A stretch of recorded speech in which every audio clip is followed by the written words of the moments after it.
মালয়েশিয়ার প্রধানমন্ত্রী আনোয়ার ইব্রাহিম ইসরায়েলি আগ্রাসন বন্ধ, আরব ইসলামিক রাষ্ট্রগুলোর সার্বভৌমত্ব রক্ষা এবং ফিলিস্তিনি জনগণের অধিকার প্রতিষ্ঠায় আরও শক্তিশালী যৌথ পদক্ষেপ নেওয়ার প্রয়োজনীয়তার উপর জোর দিয়েছেন।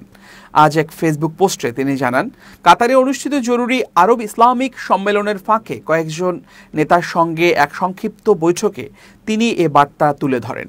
বৈঠকে উপস্থিত ছিলেন সৌদি ক্রাউন প্রিন্স ও প্রধানমন্ত্রী মোহাম্মদ বিন সালমান, তুরস্কের প্রেসিডেন্ট রিসেপ তাইয়েপ এরদোয়ান, জর্ডানের রাজা দ্বিতীয় আবদুল্লাহ আল হুসেইন, পাকিস্তানের প্রধানমন্ত্রী শেহবাজ শরীফ এবং কুয়েতের crown prince Sheikh Sabah Khaled Al Hamad Al Sabah. তিনি বলেন, আমরা কাতারের প্রতি পূর্ণ সমর্থন পুনর্ব্যক্ত করেছি, যে দেশটি ইসরায়েলি জায়নিস্ট শাসনের নিন্দনীয় ও আক্রমণাত্মক হামলার শিকার হয়েছে। একই সঙ্গে ফিলিস্তিনকে রক্ষায় ঐকমত্য আরও জোরদার করেছে।